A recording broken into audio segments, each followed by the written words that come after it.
jëmale ko ci li nga xam ne mooy personne boo xam ne exercer des prérogatives du président de la république maanaam kàddu yi nga xam ni di ko jëmale autorité boo xam ne am na ci lenn loo xam ne parti président la mu koy doxal également bokk di recevoir ay fonds yu nga xam ni li ko tax a jóg mooy daaneel état maanaam fonds yoo xam ne du ko jox ngir mu tenir li nga xam ne mooy peut-être ay mbir yoo xam ni te daaneel état moo nekk beneen charge moo nekk. y a Maître Baro effectivement. ñoom vérifié interrogé nañ ko. voilà donc mbokk internet yi comme dégg ngeen ko ñu jël ba Aba.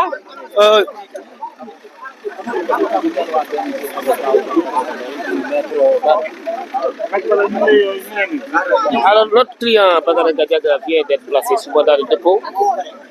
pour toute une litanie d'infractions, comme l'a dit tout à l'heure notre excellent confrère, notre ancien maître El Hadj Omar Youm, qui a raison sur toute la ligne. Et je précise qu'il est poursuivi pour division de fausses nouvelles. Et poursuivi en même temps, tenez-vous bien, sur la base de l'article 80, qui parle de ceux ou celles qui auront reçu de l'argent de particuliers ou de sociétés en vue de discréditer les institutions de la République, ce qui n'est pas le cas. Et ici, il nous est donné l'occasion de le préciser, si besoin en est encore. Vous savez, Badara Gadiaga a un compte logé à ASEP. Alors, ASEP lui a octroyé un prêt dont il bénéficie. Et pour pouvoir accéder à cet argent, ASEP envoie via une plateforme qui s'appelle GSIE, qu'il transfère via Orange Money à Badara Gadiaga. Mais écoute, de toutes les façons, comme vous et moi, il nous arrive souvent de recevoir dans nos comptes des envois de notre part de proche ou de la part de personnes à qui on a rendu des services, car au-delà de son état, de son statut de chroniqueur, peut-être qu'il évolue dans d'autres domaines d'activité et de façon.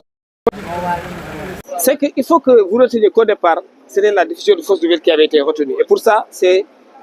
l'audience des flagrants délits. Malheureusement, on a eu à rajouter l'article 80, ce qui a fait que le doyen des juges d'instruction a été saisi. Et là, il n'a pas les coups de franche. Il ne peut que le passer sous mandat de dépôt, étant entendu que c'est toute une éternité d'infraction, aussi farfelues les unes que les autres, il faut le dire. Car à bien voir le dossier et ses déclarations, l'on ne voit pas en quoi il devrait être poursuivi pour ces chefs-là. On le regrette car nous sommes dans un pays, dans un état de droit. Maître Omar Youm l'a dit tout à l'heure. Nous avons chez nous un parquet de la République. On ne va pas offenser les institutions pour qui on a beaucoup de respect. Mais si on ne fait pas attention, on risque d'aller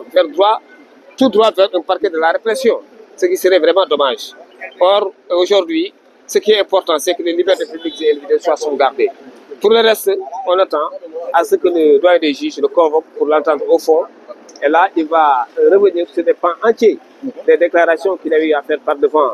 la cybercriminalité avec ses avocats librement, en toute sérénité et dans le calme. Je vous remercie. waaw ci olof léegi ni ko El Hadj Omar Youm waxee Badara Gadiaga téye nañ ko placé nañ ko sous mandat de dépôt te jàpp nañ ko ni ñu ko placé sous mandat de dépôt ñun ànduñ ci parce que dañu ne liñ koy toppee amul déjà ñu koy toppee diffusion de fausse nouvelle mooy tasaare ay xibaar yu wérul ak article 80 dafa ne bépp citoyen boo xamante da nga jot xaalis si beneen nit wala ab société pour déstabiliser ay institution loolu infraction bu grave la dañ la war a yóbbu si yoon moom nag nee na loolu amul lan moo am moom dafa am compte bu nekk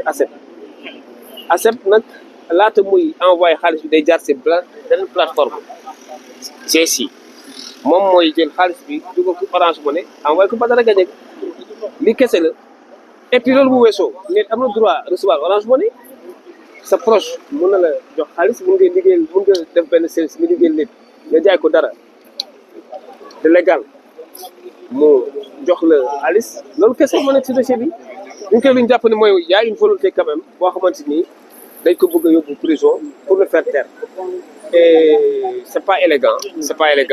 du yëfu gentleman état de droit dañu may ku nekk nag mais dans le cadre aussi de la sauvegarde des libertés individuelles et de la vie privée kenn ku nekk nga wax li nga bëgg a wax mais dans le seul but nga informer say citoyens mais aussi mën a respecter droit yu ñeneen ñi. Badara Gadiaga boo leen xoolee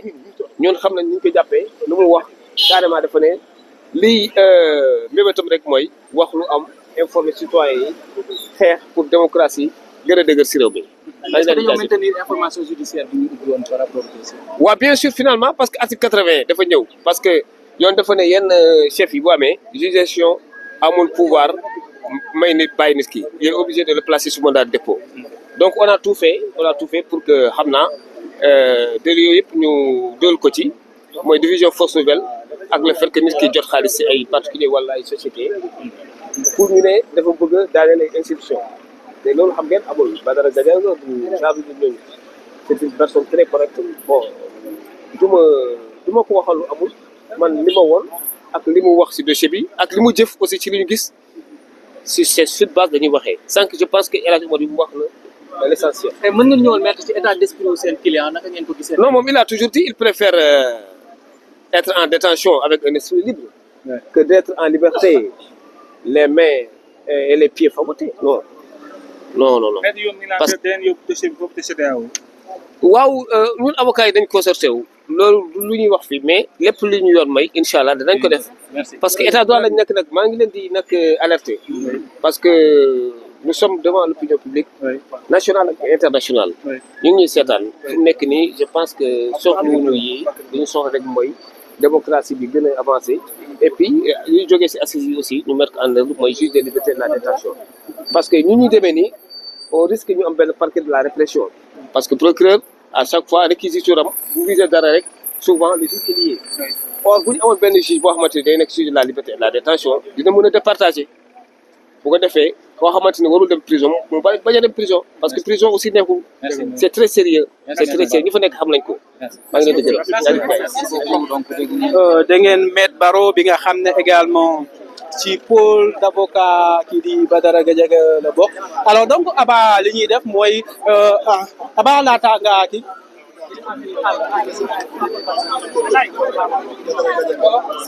bu ma soree fee ba du dara bu ma demee ba fee du dara non bu foog ma dem jëli ko ak micro voilà donc Aba léegi li ñuy def mooy gis nañ fi sànq oustaz All Aba ñu demee ni oustaz All nag moo oustaz All xaaral oustaz All